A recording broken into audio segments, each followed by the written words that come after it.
Let me get into terror financing, and then I'll come to the OSW you talked about. Yeah. For you. Good morning, viewers and subscribers. Thank you for joining me this morning. Now, it's no longer a story that the names or the list of those persons that have been sponsoring bringing of animations in the country is out.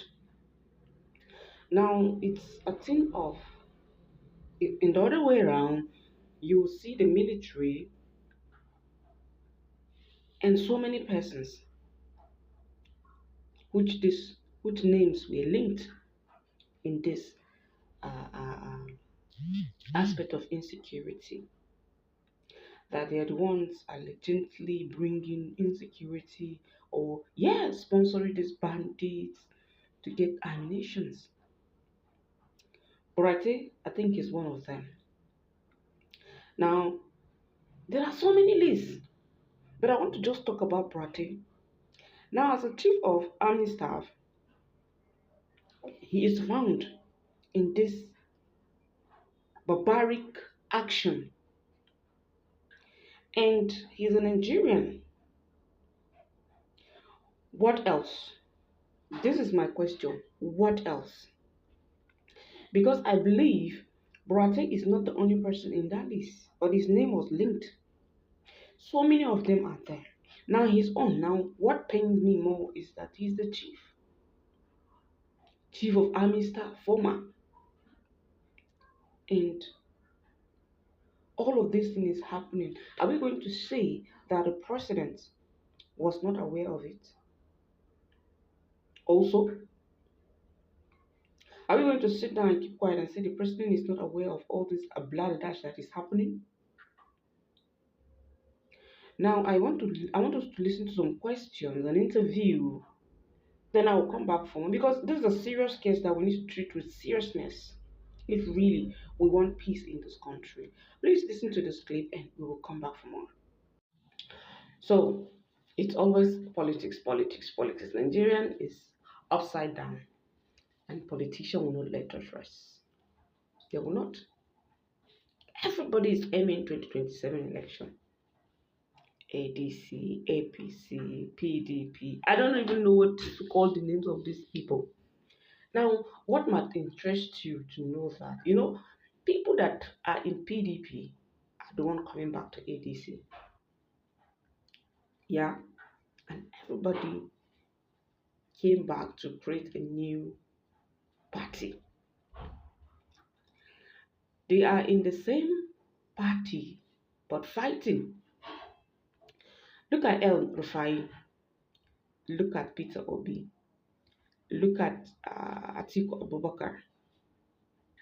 These are people that want to be presidents of Nigeria. Now, my question here is,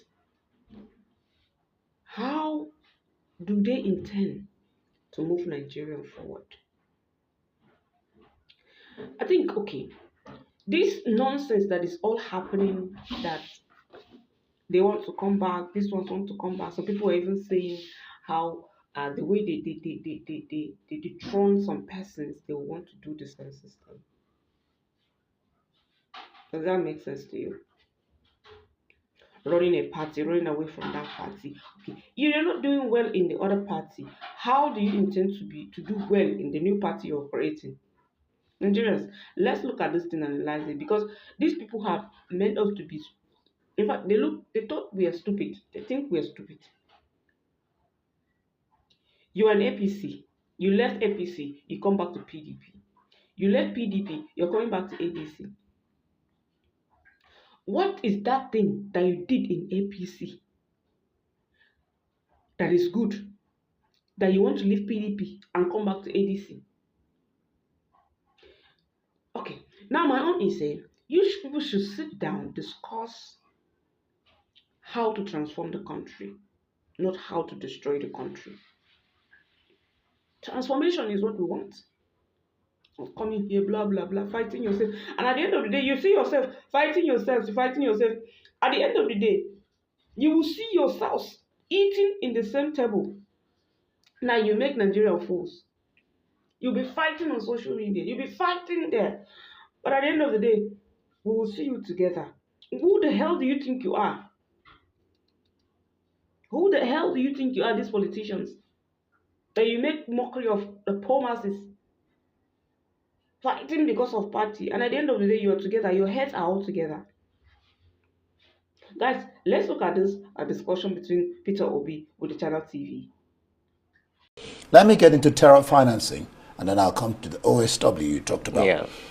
For you, successive administrations have paid lip service to unmasking prominent Nigerians allegedly financing terror and oil theft. Why do you hold this view? Allegedly so. And do you know, I mean, one would ask whether you know them. If true, what do you think is responsible for the past administration's attitude, regarding this so-called financiers of terror? Okay, thank you very much again for this brilliant question.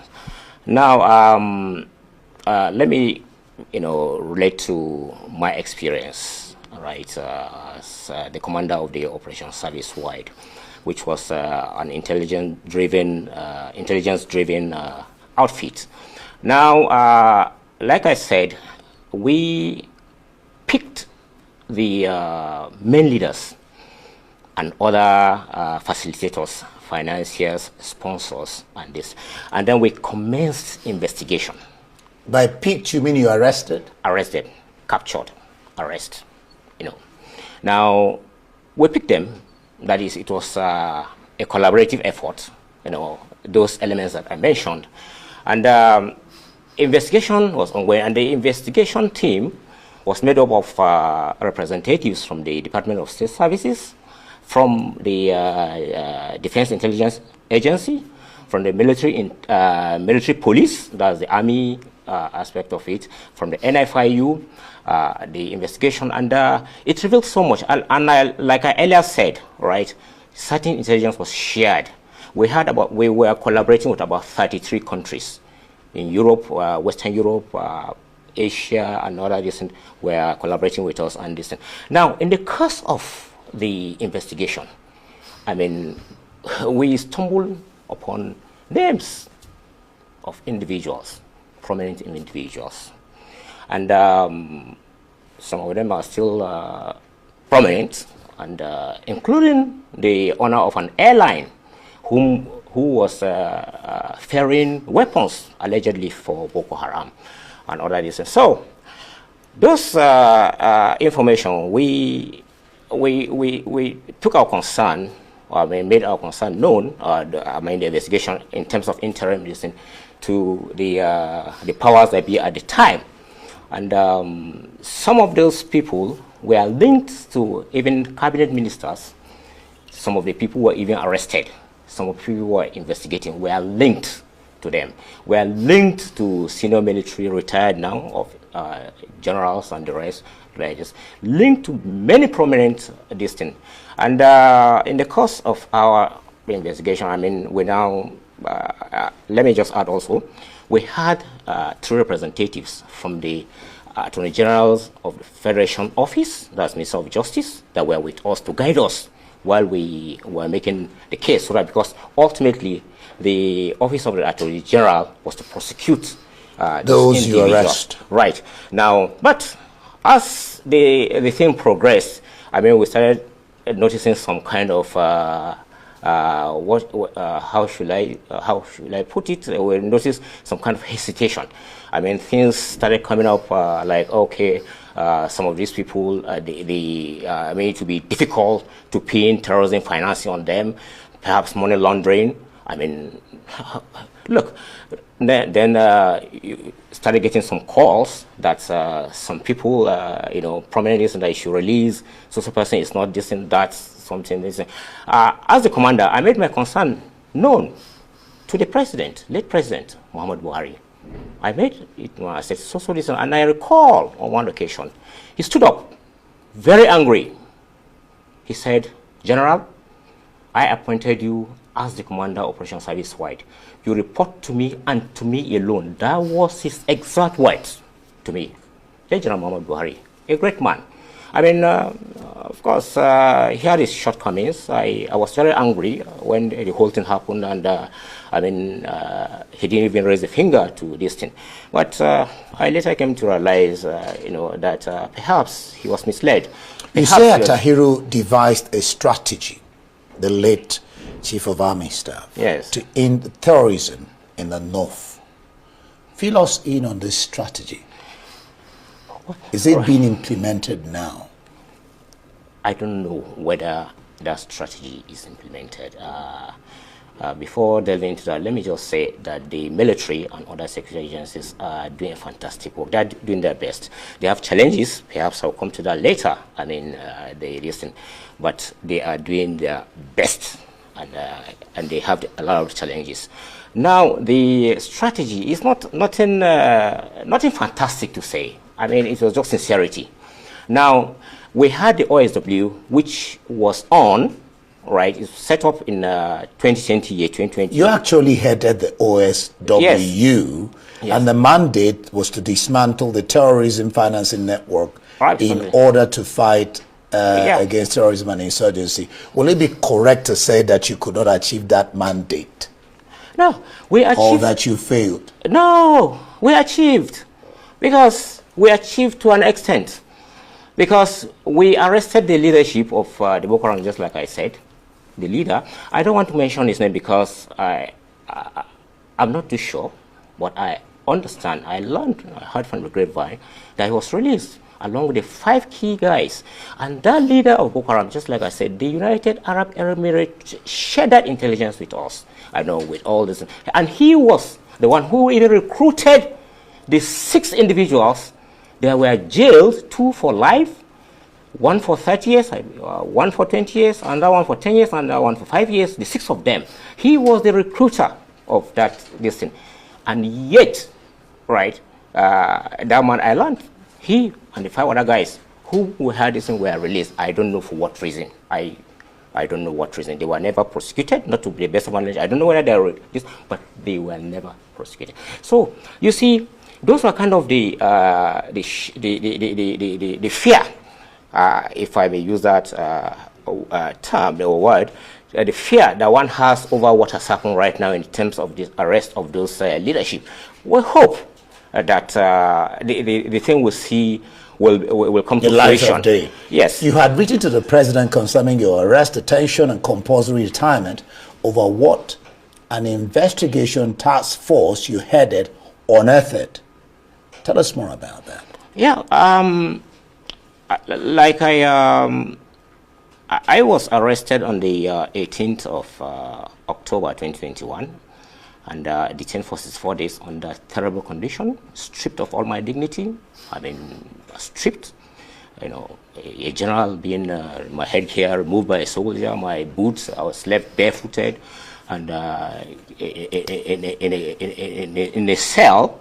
I mean, it was a terrible situation. And then on 21st of December 2021, they came to release me and they handed over my letter of compulsory retirement. And I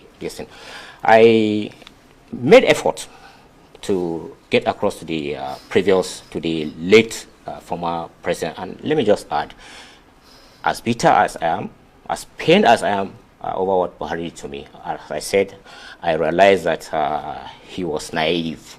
He was misled, and for that I forgive him, you know, and I urge anybody who has this thing, if it's on account of me, to forgive him for this thing. But anyway, coming back to that, on the I made strenuous effort to have that injustice corrected. It wasn't. Now on June 7th, 2023, that was exactly 10 days before my late mother passed away. She died on the 17th of June. Along the Kaduna-Abuja highway, I and my driver, we survived an assassination attempt. We were pursued by 2 vehicles, and at a point I had to call the commander of the troops along that highway, whom was appointed at the time. I was the general officer commanding 1 division, and they came, and that was what we were able to get away. You know, that was the 4th attempt. And on that, when that thing happened, of course you can imagine my state of mind. I mean, 2 years after I was thrown out of the army, nothing done, this, and so I now wrote to the president, Bola Ahmed Tinubu. I wrote and I passed the letter, through a reliable listen to get across to him, because I didn't want to send it through the open mail. I never wanted this thing to be in the media. So that was, it was signed on the 21st of June 2023. Nothing was done. 6 months later, if you recall, January 2024, last year, that was when the news first broke this day, and then you invited me to arise, and I came and listened. Then I'm afraid my time is up. We didn't have time to talk about the Presidency Institute, yes. BOI, which again you heard it was convened there, like you said, by the NSA, uncovering 295 oil tankers that convert petrol with major oil smugglers identified. Now you are watching up to this point. This man was kicked out of the military. He was maltreated. Do you know his crime? He was trying to fight insecurity. He was trying to release the name of terror financiers. That was the reason why a whole major general was kicked out. He was, brutalized. So if I, Okochapi myself, is coming out to tell you people that this terror network, this terrorism will not end in Nigeria. Nigeria government don't have the solution. They don't have all this. If I'm telling you, people will think that, oh, it seems this guy hates Nigeria. Or no. I don't talk about what I hear. I talk about what I know. Do you understand? I talk about what I know. Now, the situation here is very dangerous. So I made a statement. I said, if Tinubu released the name of terror financiers, like people who are financing this terror, 2027 election will be empty, because almost everybody who will also campaign for 2027 are terror financiers. Do you get me? The people you are still going to campaign, the people you are still going to vote for, they are still financing terror. So how do you want it to end, if not for international intervention? I see a lot of people, anytime they talk, they say, oh, now foreigners, they sponsor terrorism in Nigeria. I laugh. How can someone come into your house and started robbing you on a daily basis systematically without the consent of somebody who owns the house and has the key? So you people should understand the terrain and the dangerous time Nigeria is right now. Now, the question is, how can it be? How can these people sponsor terror against their people? They are not sponsoring it against their people, but they are sponsoring it for a purpose.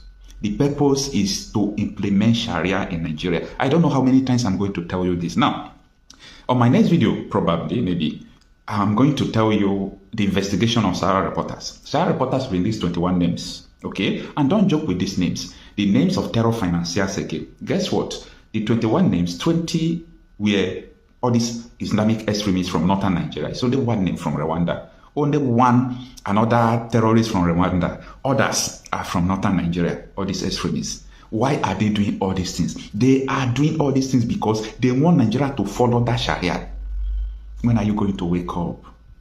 When are you going to wake up? Now, do you understand in 2021, when Nnamdi Kanu was growing stronger? See, pay attention to what I'm saying. I'm talking really that official. In that 2021, they kidnapped Nnamdi Kanu, right? When Nnamdi Kanu came back to Nigeria, they used Hausa language to address Nigeria, that Nnamdi Kanu was back. And the person who addressed Nigeria now has been linked to terror. That 2021, he was linked to terror, and they kicked out the general and linked him to terror sponsors. Do you see Nnamdi Kanu as someone who is opposing this terrorism, or do you see him as someone who caused it? It's only time we vindicate the just. You see, this Nigeria, you people don't know what is coming at all. Every now and then, the retired generals, they are coming to tell you people what is going on, but a lot of people don't want to understand. I rest my case. See you on my next video. Please kindly share this video. Let people see this video. Let people see what is going on. Except, I don't know, I was thrown out of the army 2021. So I don't know. When you say you were thrown out, what do you mean? I was compulsory retired. Right. There was an operation which I led, the operation service-wide, the counter-terrorism, to arrest those terrorism financiers, if you recall. Right. It was all over celebrated by even the former president, the former Attorney General, Minister of Defense. When they came out and said we arrested, we picked the terrorism financiers, sponsors, all that. I was the commander of that, and I reported straight to the district. And they were in detention, and that was when we even picked, as a matter of fact, the leader of Boko Haram. The leader of Boko Haram was not Shekau. Shekau, Was died. a spokesman, more or less, at the time. Yes, the poster boy, so to speak. But the real leader, we captured him. And incidentally, or ironically, he's not even a Nigerian, but he claimed he's been in Nigeria for some time, but he's not a Nigerian. So, anyway, we arrested those guys, and they were in detention. We were collaborating with so many countries, about 33 countries, a key Western country, the United Arab Emirates, and we got a lot of intelligence from them. We picked those people. Some were picked from the battlefield, from the front line. Some were even outside the country. We picked them, and they were in detention. And then waiting for them to be prosecuted. Then in September, October 2nd or thereabout, next thing I was invited, said for interview at the military police headquarters. And I went there on the 18th, and I was arrested myself and detained in a cell. What for? I don't know.